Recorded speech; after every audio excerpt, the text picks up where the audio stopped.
Coucou tout le monde, j'espère que vous allez bien.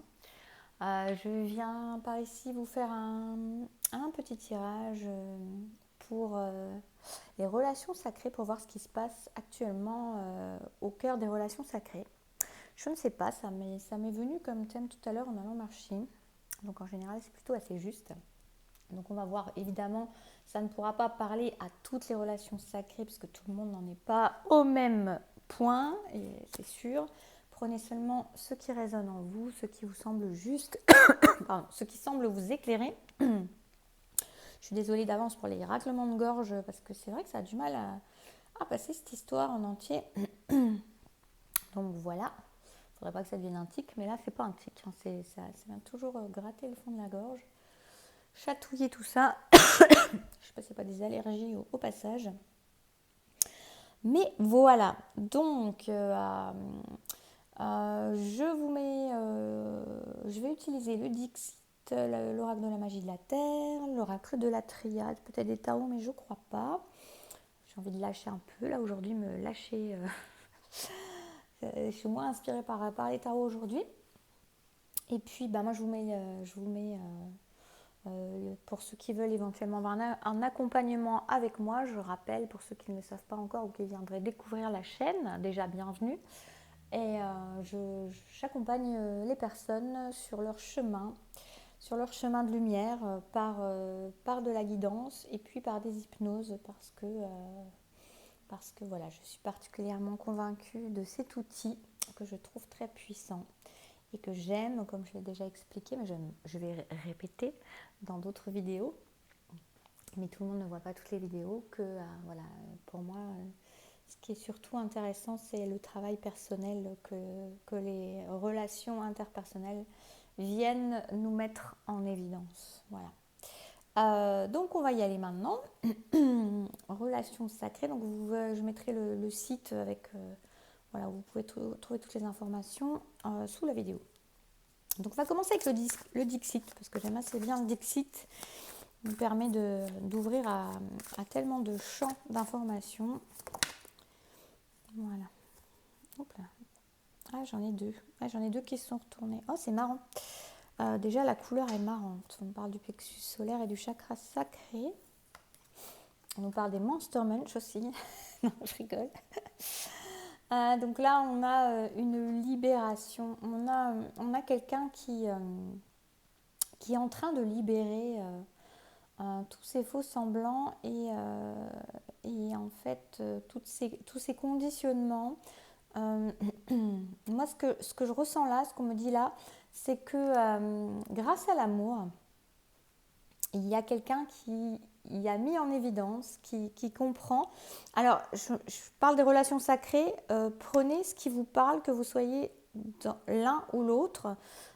Et je dirais que même au fur et à mesure qu'on avance sur le chemin, on ne sait plus trop qui est l'un et qui est l'autre parce que on est bien moins segmenté que ça, divisé que ça. Au contraire, on est de plus en plus réunifié, de plus en plus mélangé et en quelque sorte une seule énergie.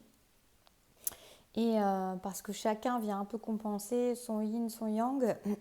Et du coup, on est vraiment on n'est pas dans une fusion, mais presque, j'ai envie de dire quand même. Moi parfois, j'ai cette sensation-là que il y a quand même une part de fusion qui se fait au contact à l'autre, à la répétition des contacts. Donc, on est quand même, voilà, prenez comme ça vous parle.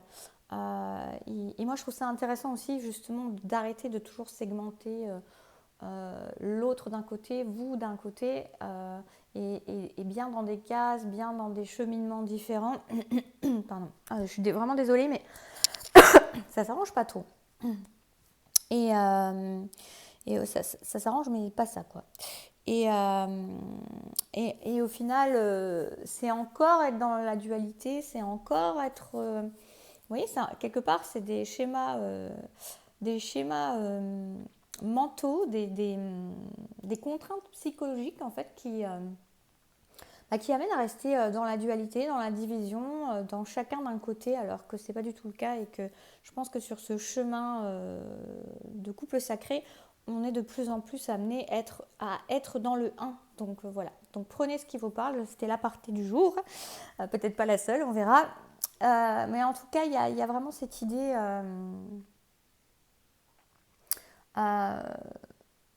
j'ai autre chose qui me vient, c'est pour ça, attendez, c'est compliqué, il y a plein de trucs.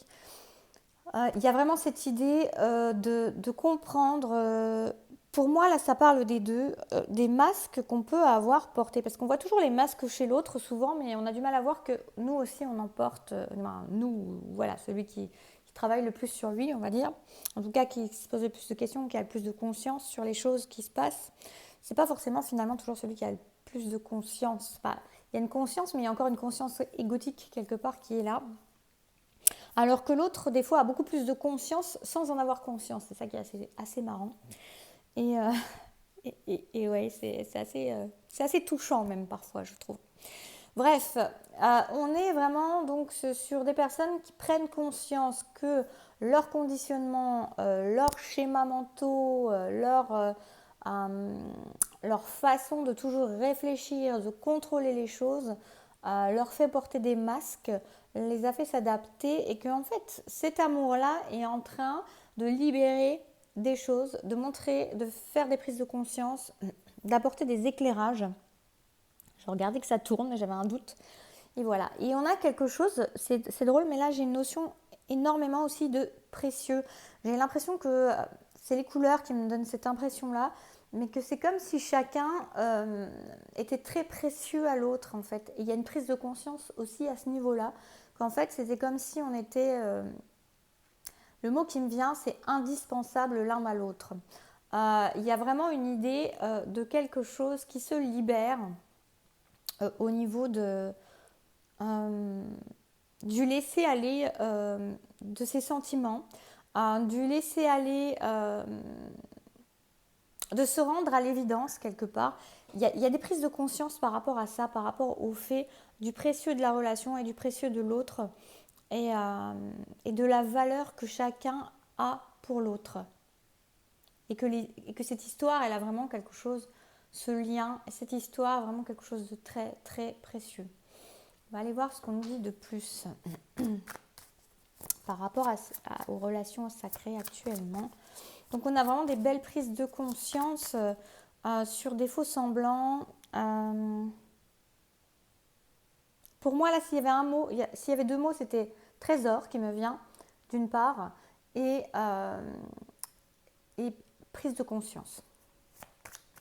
Mais les prises de conscience ne sont pas simplement dans le fait de ressentir le précieux de la relation et de l'autre, mais c'est oui d'une part ça, mais c'est aussi les prises de conscience par rapport à des schémas de pensée qui ont besoin d'être libérés, mais qui sont en train de se libérer grâce à cette prise de conscience, grâce à l'amour, à l'énergie de l'amour. Il y a de l'abondance qui arrive pour ces personnes. Il y a vraiment une idée de... Je sens de la maturité, je sens quelque chose sur lequel on peut se reposer. Je sens une énergie puissante. Il y a comme une énergie de roi, d'empereur, de quelque chose de très assis, de quelque chose de très stable en fait. Il y a vraiment une idée comme ça de richesse et de stabilité qui dégage de ces cartes-là, que je ressens comme ça. Il y a peut-être encore... Alors, on va voir. Il y a la richesse. On a des personnes qui sont peut-être en train de se... Je regarde dehors, il y a du monde dehors. Pardon. Je me disperse, je suis comme les gamins à côté du radiateur au fond de la classe. On a une idée je ne vais pas la prendre sur ce que ça me vient.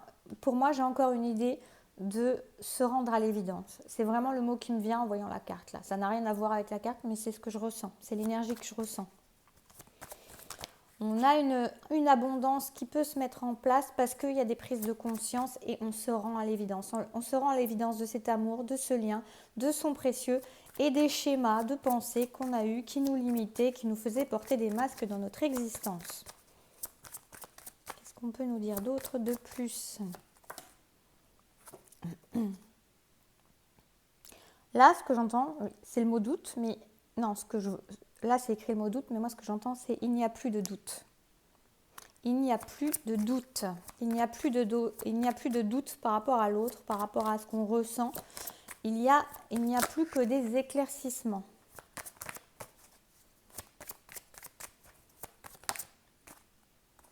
C'est pas dit, c'est pas forcément dit, c'est ressenti fortement. Peut-être que vous êtes en silence avec votre autre parce qu'il y a un moment de compréhension, il y a un moment de retrait, de recul pour mieux apprécier en fait ce qu'on comprend, pour mieux apprécier les éclaircissements. Et d'ailleurs, dans ces liens sacrés, vous savez très bien que parfois c'est dans le silence qu'on entend le mieux les choses. Celle-ci veut venir. Il y a une remise à zéro, il y a une remise à niveau.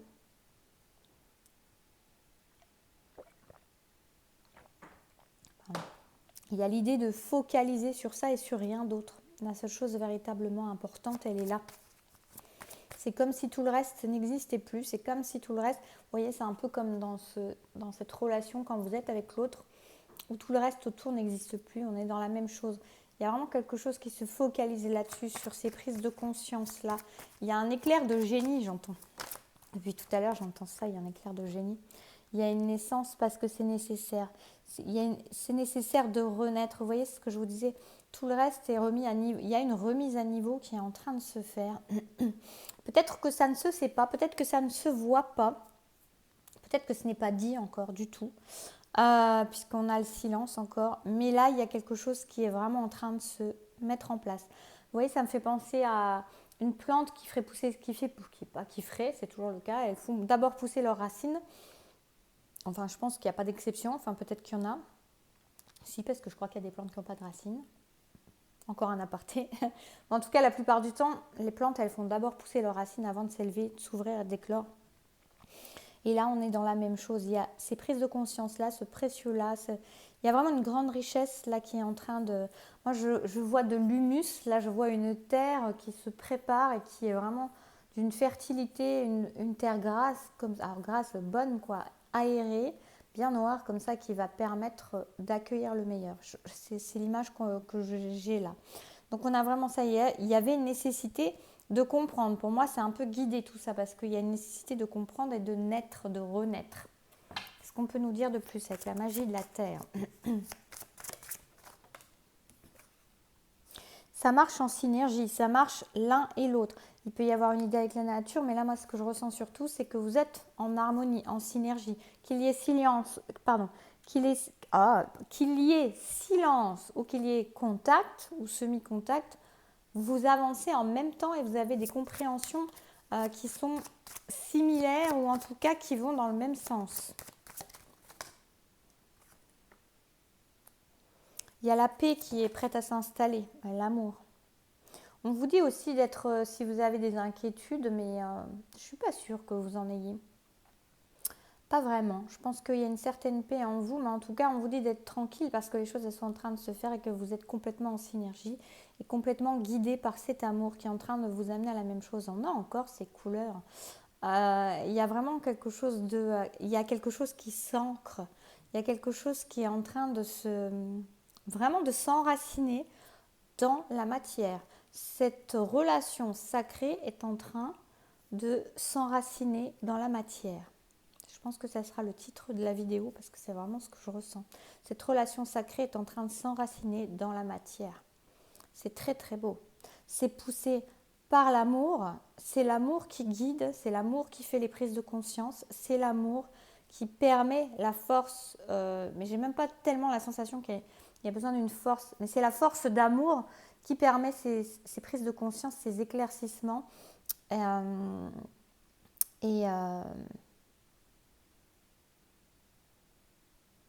Oui, c'est vraiment cette force d'amour-là, en fait. C'est vraiment ça. On va mettre une autre. Vous voyez, on vous dit c'est la facilité. C'est en train de... D'abord, on enracine et puis les choses, elles se font de manière fluide après. C'est quelque chose qui coule de source. C'est ça le mot, ça coule de source. C'est évident dans ce lien sacré, cette relation sacrée. Ça coule de source, exactement. C'est ça, sauf qu'avec le mental, avec l'ego, il arrive à un moment, quand il y a recontact, ça coule de source. Et puis après, il y a le mental qui vient intervenir, il y a l'ego qui vient intervenir de chacun. Et puis les peurs, et puis les blessures, et puis ça coule moins de source. Mais là, ça va recouler de source si ça n'est pas le cas. Je vais juste encore prendre, je vais quand même prendre un petit tarot. Je vais quand même le prendre un peu et je vais juste demander l'état d'esprit de votre autre ou le vôtre. Vous intervertirez si vous avez besoin. Je vais demander votre autre et puis après je demanderai vous. Oui, on a quelqu'un qui va être déterminé. On a quelqu'un de déterminé. C'est pas qui va être, c'est qu'il est déterminé. Et à mon avis, c'est pas quelqu'un qui est déterminé depuis toujours. C'est quelqu'un qui apprend à être un peu plus déterminé. C'est quelqu'un qui a beaucoup plus de clarté d'un coup et qui va prendre des décisions et qui va s'y tenir. Et votre état d'esprit à vous? Bon, j'en avais deux. Alors là, on a quelque chose de pas très gai, on a vraiment beaucoup de douleur et on a la tour quand même, on a du bouleversement. Alors peut-être que vous vivez des choses qui sont compliquées actuellement. Donc à ce moment-là, on vous dit de rester dans la paix et dans l'amour, de ne pas vous inquiéter. Peut-être que vous êtes aussi cette personne, ou inversement, parce que j'ai dit on peut inverser les énergies, surtout qu'elles sont très communes maintenant. Comprendre que vous portiez des masques ou que l'autre comprenne qu'il portait des masques et qu'il se bloquait ou qu'il s'auto-bloquait tout seul, qu'il avait des schémas de pensée. Il y a une idée de faire tomber les illusions en fait, de se rendre compte qu'on s'est trompé. Alors on avait tout à l'heure la pénitence quelque part où on se laissait aller, mais on s'y laissait faire, on se rendait à l'évidence, mais ça on se rend à l'évidence, mais du coup parfois ça passe par quelque chose de douloureux qui fait prendre conscience que on faisait souffrir ou on se faisait souffrir. Donc là forcément on a encore l'idée de la foudre là, encore on ne l'avait pas, mais ça va bien avec les prises de conscience pour moi. Même si ça avait l'air plus doux là, mais en tout cas c'est quand même ce que je ressentais. On a ces prises de conscience dues à des bouleversements, dues à peut-être, alors des bouleversements ou des prises de conscience. Moi je vais le prendre comme ça aussi, à ce niveau-là de jeu, des prises de conscience par rapport à la souffrance qu'on a pu infliger et qu'on a pu s'infliger soi-même, s'auto-infliger. Quelle évolution possible dans les prochains, on va dire dans le mois, dans le mois pendant un mois là, donc quand vous voyez, il y a une idée d'avenir, il y a une idée, elle est déjà tombée hier, celle-ci c'est marrant. Il y a une idée d'avenir, il y a une idée hier ou avant-hier d'ailleurs, je sais plus. Bref, on s'en fiche. Il y a une idée d'avenir, mais de revenir à soi. Il y a une idée de prévoir l'avenir, de commencer à établir des plans. Mais avant d'établir véritablement des plans, on revient à soi pour savoir qu'est-ce qui est réellement vrai pour soi, quelles sont les vraies aspirations, qui est-on vraiment, hors de ce que les autres attendent de nous, de ce que les autres ont projeté de nous, de ce que les autres nous ont fait croire qu'on était. Il y a vraiment une idée de se libérer de ça, de prendre ce temps-là pour se détacher de toutes les projections extérieures sur nous-mêmes, toutes les attentes pour véritablement savoir qui l'on est, où l'on va. Donc ça va très très bien avec défaire ces illusions, ces schémas de pensée, ces masques. Donc il y a un temps pour ça. On prévoit l'avenir, mais pour l'instant, il y a un temps de libération de ces choses qui ne nous appartiennent pas vraiment et qui ont besoin de se purifier de toute façon en ce moment. Là, ça va être le dernier aparté, mais qui est dans la continuité. Pour beaucoup, je pense qu'on est en train d'abandonner des schémas. On est en train d'abandonner. Ah tiens, c'est peut-être un lapsus. On peut se sentir abandonné. Je vais rebondir là-dessus. On peut se sentir abandonné en phase d'abandon ou de rejet. Et ceci nous permet aussi de faire le point effectivement sur nos relations, quelles qu'elles soient, notre environnement familial, amical, professionnel ou le milieu de vie et faire le point de ce qui est encore OK avec nous, de ce qui est encore en accord avec nous véritablement, de ce qui est encore attaché à nous par des fonctionnements qui en fait sont des habitudes, sont des anciennes façons de penser, de faire, d'être. La nouvelle façon, le nouvel être qu'on est en train d'être justement, qui émerge et qui a besoin de se débarrasser de certaines choses, d'abandonner certaines choses sur le chemin qui finalement n'entrent pas en résonance, n'entrent plus en résonance avec qui on est devenu en fait. C'est assez compliqué parfois parce que ça fait une grosse épuration dans son environnement. Mais on sent bien quand même qu'on est... parfois on peut être tenté de revenir en arrière, mais en même temps on sent bien qu'on est quand même poussé vers l'avant et qu'avec les prises de conscience qu'on a, on ne peut plus revenir en arrière en fait. C'est pas possible. On ne peut pas parce que l'authenticité elle est là, il y a des masques qui sont tombés, il y a de la clarté qui a été mise, il y a des illusions qui sont tombées, des voiles qui sont levés, qui sont partis et qui font qu'on ne peut plus faire comme on faisait avant parce qu'il y a des choses avec lesquelles on ne peut plus être en accord en fait parce qu'on a compris des choses, parce qu'on a vu des choses, parce qu'on a réalisé des choses. Donc voilà, mais écoutez, j'espère que ce tirage, cette guidance aura pu vous parler, vous éclairer. N'hésitez pas à me faire un retour en commentaire pour me dire comment ça vous a parlé, ça vous a éclairé. Si ça vous a fait du bien, comme je vous ai dit, vous pouvez retrouver toutes les infos de mon site avec mes accompagnements sous la vidéo. Moi, je vous remercie d'être là. Je vous remercie de partager. Je vous remercie pour vos likes, pour vos commentaires, pour l'énergie que vous mettez, qui est un échange avec l'énergie que je vous transmets. Et je vous dis à très bientôt et profitez bien de ce week-end de Pâques. Voilà, à bientôt.